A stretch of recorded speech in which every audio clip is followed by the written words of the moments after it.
তো শুভ সকাল বন্ধুরা, আজকে চলে এলাম আমি আমার খামারে। খামারে আসলাম, আইসা আমি দেখলাম কি কই।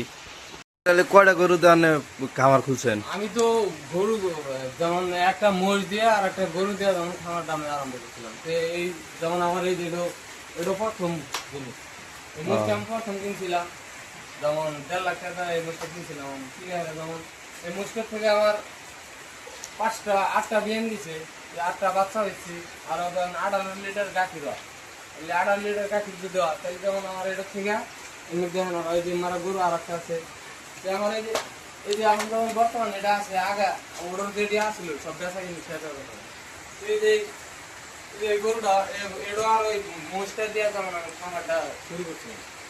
শুরু করার পরে এখন যেমন আমার মেলা দিয়েছে, এখন যেমন 2টার থেকে এখন 13টা গরু মোষ হয়েছে। যদি আমরা খামার দিবার চান তো দেওয়া হবে ইনশাল্লাহ, কোনো অসুবিধা নেই, কোনো বেমার নাই, কিছু নেই। যদি আমাদের মনে খুবই ধারণা আছে যে খামার দিব আমি, তো দেওয়া হবে। এখন এই যে ওই একটা গায়ে থেকে যেমন এই যে পাঁচটা গায়ে আছে, তো এই যে দামড়া বাছুর আরো দামড়া বাছুর হওয়ার পরে যেমন এই যে এই গাড়িটা আছে, এই যে মোষের বাচ্চা যেমন এই যে এটা আছে, আরো 5টা যেমন বাছুর খালি বাছুরই আছে।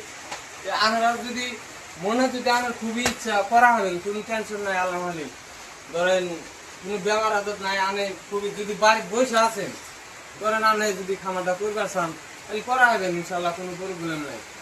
এখন ধরেন বেকার, আজকাল বেকার বসে থাকার থেকে ধরেন আনে 2টা গরু ফার্স্টে খামারটা করলেন, করে যেমন শুরু করে দিলে আস্তে আস্তে আস্তে আস্তে আনের যেমন সব বাইরে যাবো ইনশাল্লাহ, কোনো টেনশন নাই। তার শুরু হচ্ছে আর কি ওই মোষটার থেকে আর ওই গাইডের থেকে যেমন 2টা গরুর থেকে যেমন আমার 12-13টা গরু হয়েছে।